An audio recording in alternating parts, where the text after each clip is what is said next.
And that's the first thing I would say to parents. You know, yes, parents want to know why. Yeah. We can sometimes find out why based on when we assess children, we pick up certain signs, etc. That may tell us, okay, why don't we check for these particular conditions? Because maybe if we know they have those conditions, it can explain it.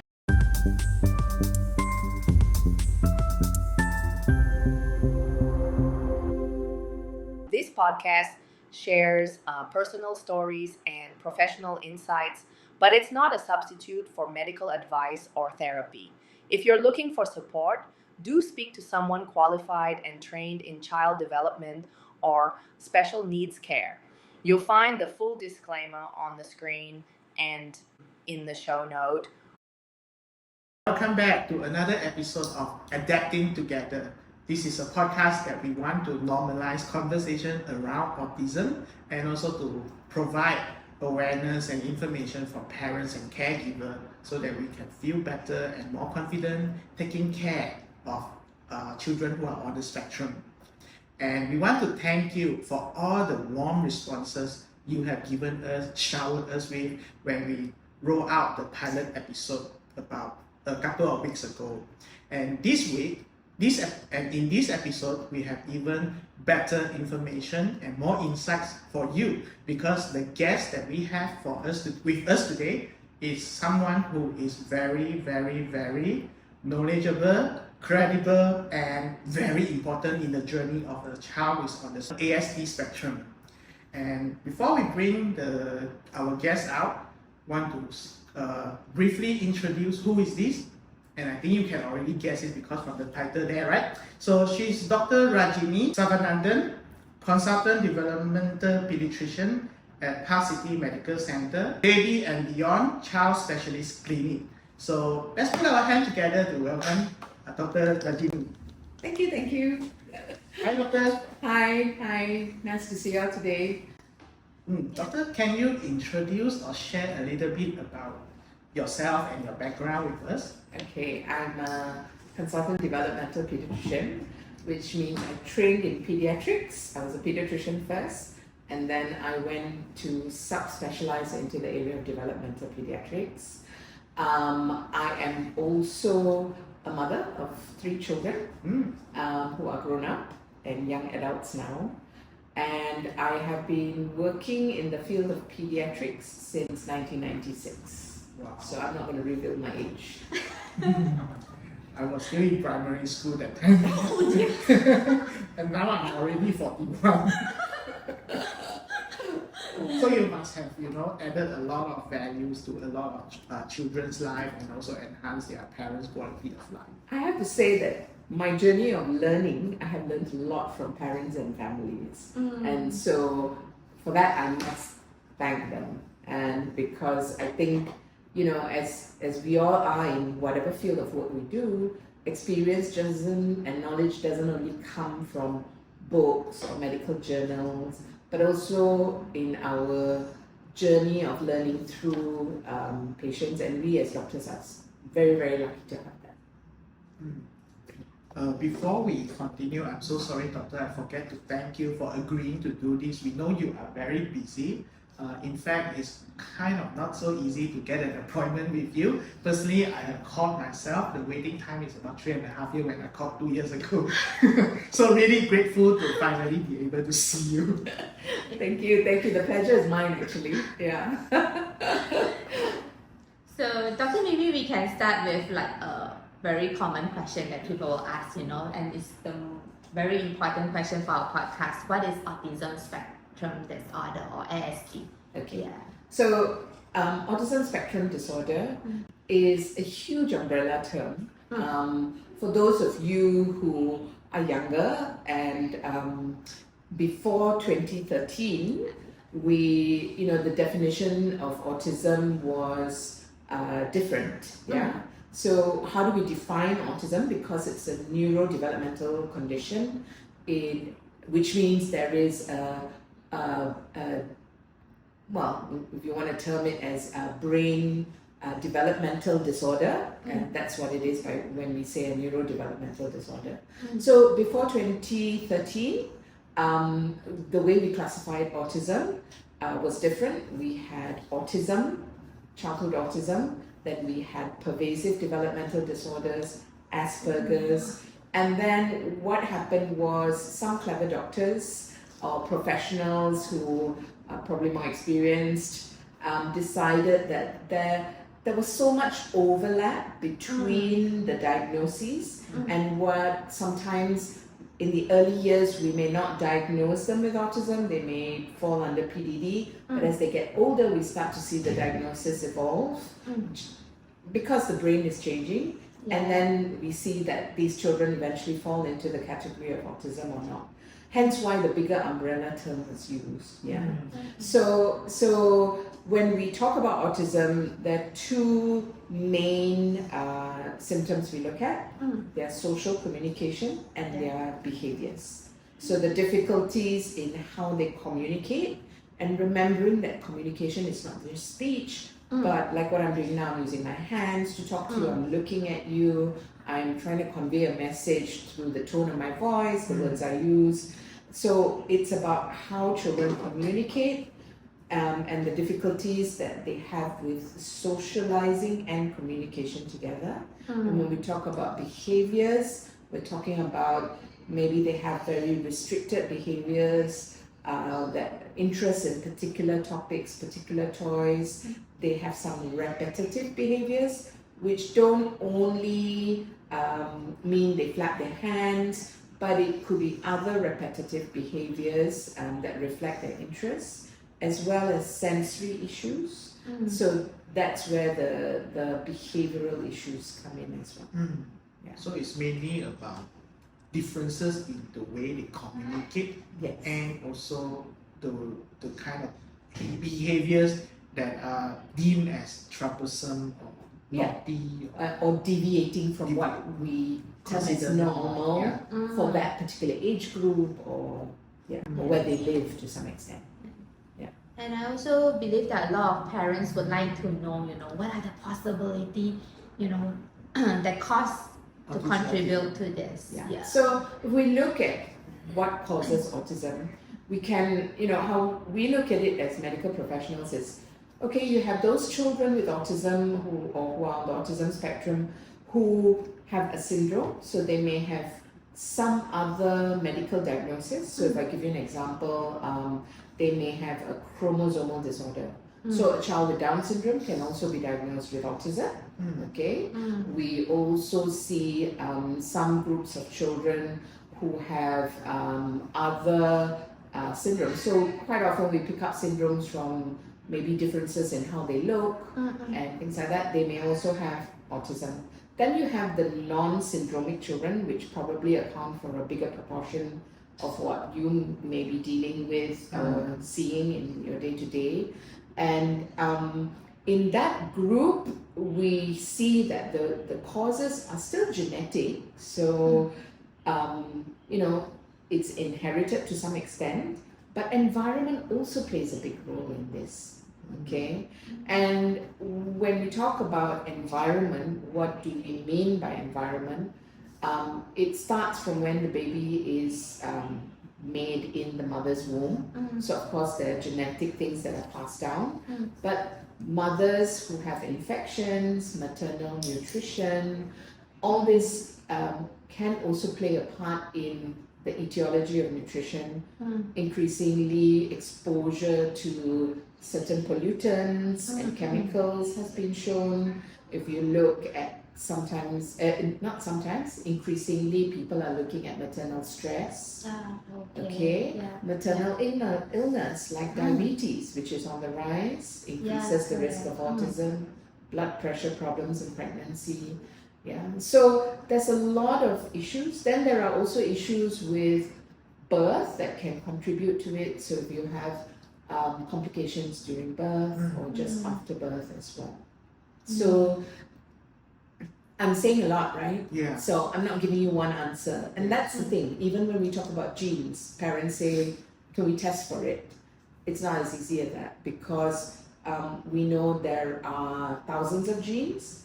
And it's not only about the genes itself, but what we call things next to the genes that switch them on and switch them off. Mm. So it's such a complicated condition that we are not able to pinpoint per se one specific etiology.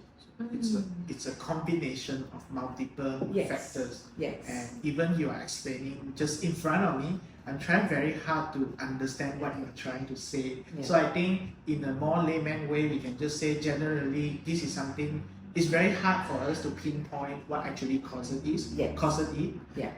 Because most of the time parents are, being parents myself, Yeah. I will find ways to blame myself. Of course. Yeah, because this is my child. Yes. So in certain point, 50% of what he has is from me. Okay. So it's normal for me to blame myself, but it's obvious that many different combination of Yeah. factors. And that's the first thing I would say to parents. Yes, parents want to know why. Yeah. We can sometimes find out why based on when we assess children, we pick up certain signs, etc. that may tell us, okay, why don't we check for these particular conditions? Because maybe if we know they have those conditions, it can explain it. But for the vast majority of children, we don't know. And we could do thousands of tests and you could spend thousands of ringgit, but we may still not find the answer. So, and the thing about genes is, it's not as easy as, okay, this is from the mother, this is from the father, and it's sometimes the combination of genes, as well. So it can be very difficult to find the reason. Yeah, as you pointed out, because the pregnancy itself and the birth process itself plays a role. Yes. So even whatever test is done is all okay, doesn't mean that it's all okay. Exactly. Correct? Yeah. And when we talk about environment can change how genes are expressed. And people talk about the increasing numbers of people being diagnosed with autism now. Yes. So this is where environment can alter your genes as well. Thank you for the clarification, Doctor. Very clear. So I also know that definitely when a child was born and when we see any difference in our kids, that's where we want to start to ask, hey, what should we do next? That's where developmental PED comes into the picture. Can you share with us a little bit about what's your role as a developmental PED for our group of, kids? Yeah.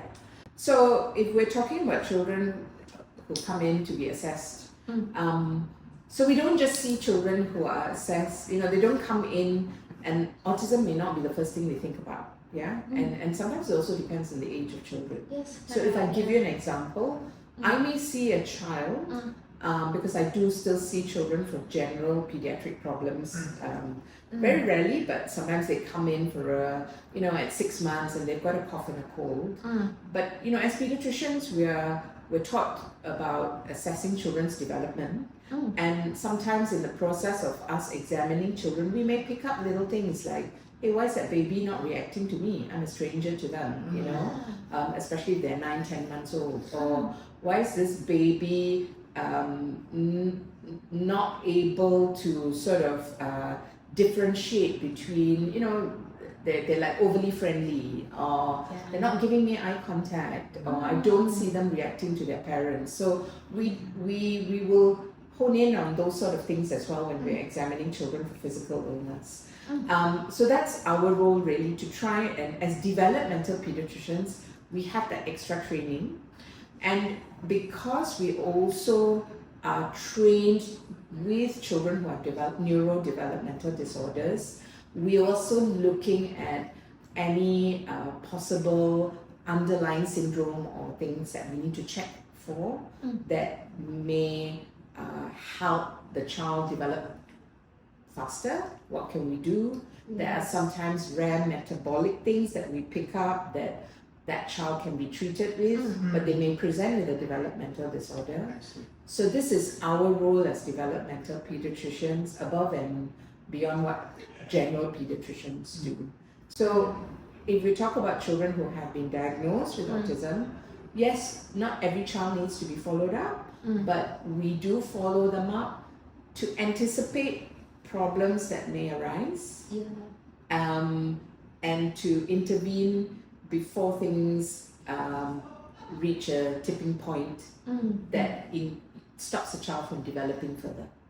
If I give you an example, we sometimes we may not follow up a child. We give the diagnosis, you go and do intervention.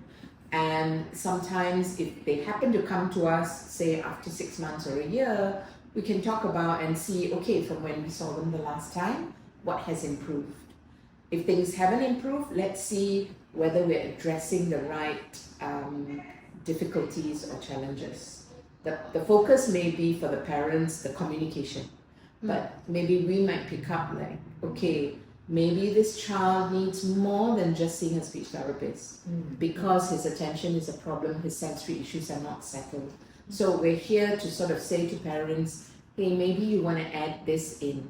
Or maybe if they are already attending intervention and therapists are finding, hey, we've been trying different strategies, something is not working. So if therapists then reach out to us and say, I have a child that I've been seeing with ASD, I'm worried they're not progressing or they may even be regressing.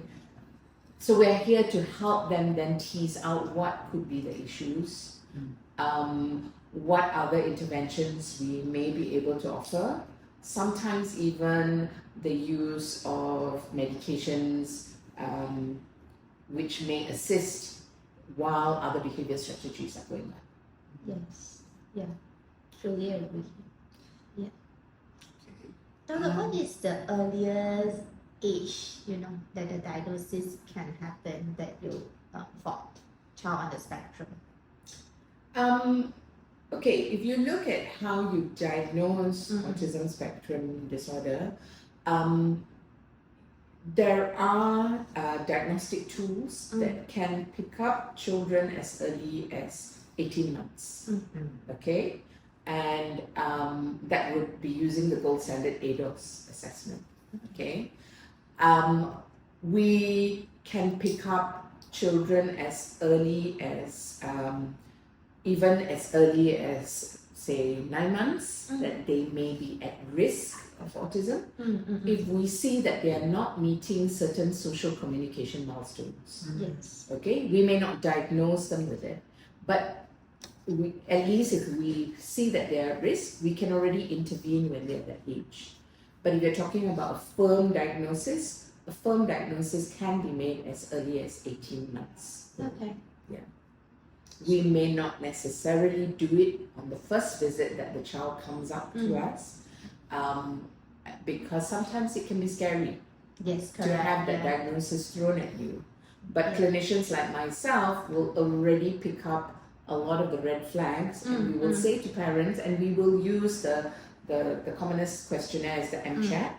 Getting parents to fill out the MCHAT sometimes makes them more aware that this is happening, rather than just the doctor filling it out. Yes. So if they come in to me at 18 months because someone is worried about their social communication, I will do that with them.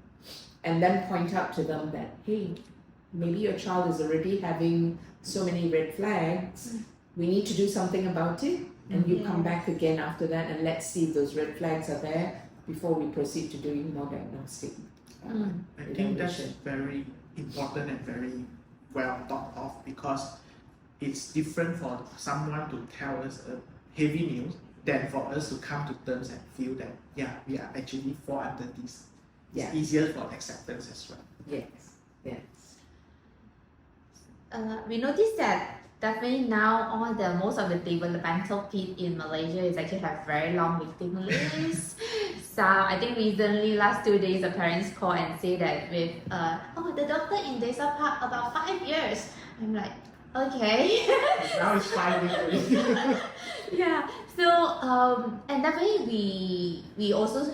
I'm glad that after this line, in 20 years in this line, I'm happy that there are more and more developmental peds coming up, and it's actually been a blessing, for a lot of parents. And definitely we also have parents that because they can't wait for so long, they also go for psychologists, assessment, clinical side. What do you think the difference, between the clinical side, the assessment, and from developmental peds? So, Kaman, I'm just going to maybe just backtrack a bit. Okay, so sure. remember that like I said to you, developmental pediatricians trained in pediatrics first. Yes.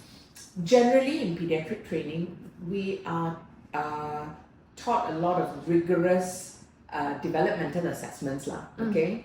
In fact, our exams, whether we do the exams in Malaysia and the UK and Australia, one big component of the general pediatric exams that you have to pass include assessing children. Okay? And we are taught, even as medical students, as part of our pediatric training, we are taught how to assess babies' development from 0 to 2 years. As pediatricians, we are taught to assess babies, toddlers, and even preschool children to screen for developmentals. So remember that there are some pediatricians out there, they may not be developmental pediatricians, who have actually been doing this work for decades, okay? And they are just as well equipped as developmental pediatricians to do diagnosis and even some follow-up to some extent. Okay? So let's not forget them. Yeah, so we actually have developmental pediatrician. kids also. Yes. We also have more child psychiatrists now. Okay. Yeah. The difference between psychiatry and psychology pediatric training is we start from 0 or even before 0.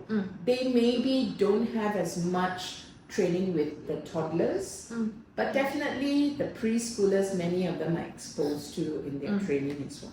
So you're asking me about psychologists. Yeah. So the difference between developmental pediatricians and psychologists, we come from a medical background.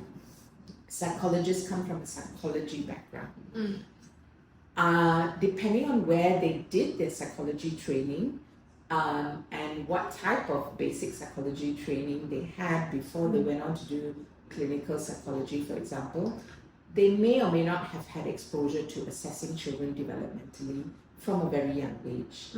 I think most psychologists are very familiar with assessing behaviors. And as we discussed, a lot of how children present with autism is diagnosed based on the behaviors that they exhibit and their social communication skills. So I think psychologists will be very comfortable doing assessments on children above 2 years, maybe not for the slightly younger ones. But I think nowadays there are more and more checklists and standardized developmental assessments that involve parents in reporting, so that helps them in assessing. Think back to the medical part. When we assess children, yes, a lot of our assessments in developmental peds may be seen as, we're making them jump, we're making them balance, we're making them sit and do things like that. When we're assessing that, we're not just looking at their cognitive abilities, we are also looking at how they move their bodies, and inadvertently we are sort of doing like a neurological examination. We would also then sometimes examine children in more details, look at their oral motor, to make sure that the tongue movements are okay, that there's no underlying neurological problem that may be underlying it, okay? Whereas clinical psychologists don't have that medical training in their training. So it's more behavior focused or centric. Yes, in a way, yes, yeah. So in terms of the diagnosis, yes, they may be able to do it. Yes, they are capable of doing it, especially in children above 2, using the right checklists and assessment tools. But maybe looking at what may be the possible cause, sometimes they don't have that knowledge to be able to supplement, especially those kids who may actually have other medical issues associated with their developmental problems.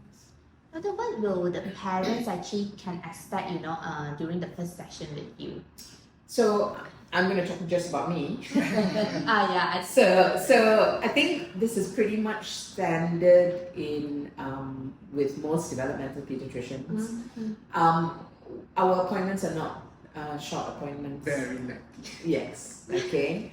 And you'll notice that a lot of our time is spent talking, getting information, even before pregnancy, mother's health during pregnancy, and we get the whole detailed history of the child's the mother's condition during her pregnancy, right down to where the child is now, from a medical perspective, from a developmental perspective. So that history is very important. We are also trained while we're taking a history to observe children and how they are exploring the room, how they may be engaging with the parents. We would normally put out some toys for children just to see how they do it. So that's why it needs to be lengthy. Yeah. And that's why our waiting lists are long. Yeah, Okay. you're just seeing doctor 5-10 minutes, right? 1 to 2 hours. Yeah. But now it's actually a Yeah. long time. And I think a lot of things is going on as you speak to the parents. Yes. Right? You also have to look at the child and Yes. also digest the information. Yes. So it can also be mentally quite exhaustive for the doctor, I think. Thank you for acknowledging that, because I think sometimes parents get frustrated. Why is there a long waiting list? Because, we could do things very quickly, but we will miss a lot. Yes. Then Yes, we're not any different to, say, a general pediatrician only has 15-20 minutes. Some general pediatricians, because they have been seeing the children regularly, they've already been taking notes and picking up little red flags. So it may be easier, but for us, this is the first time we're meeting many of the children. Yeah. Okay. It's a very important appointment. Yes. Or the diagnosis that from you, right, will determine a lot of things. Yeah. So it's very important. It's good that you are taking a lot of effort and time. And sometimes parents don't realize, as we are taking the history, we are also going through our assessment checklists. Yes.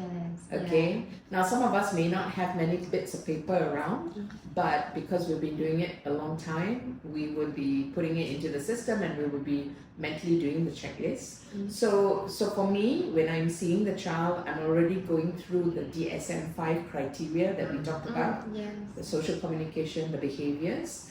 I will also normally be doing a mental checklist of the childhood autism rating scale through my interview with parents on how the behaviors are affecting them functionally.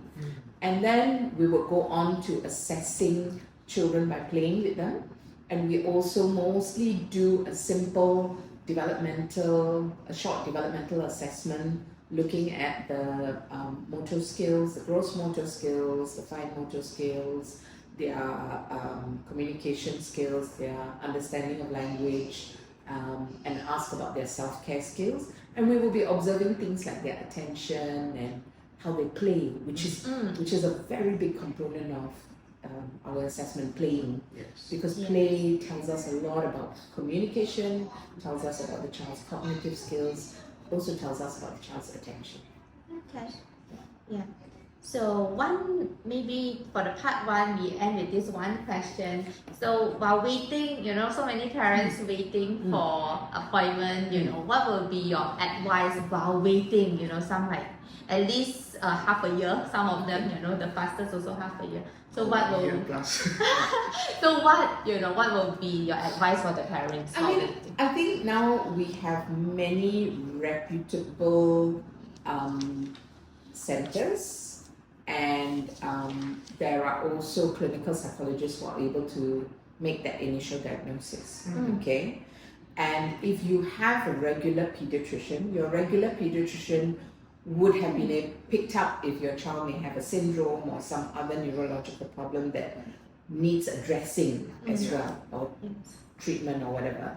Okay, but I think if you have talked to your pediatrician, you're not satisfied with that, go see a clinical psychologist. If you're not sure, ask your pediatrician, because they will probably be able to direct you to where you go.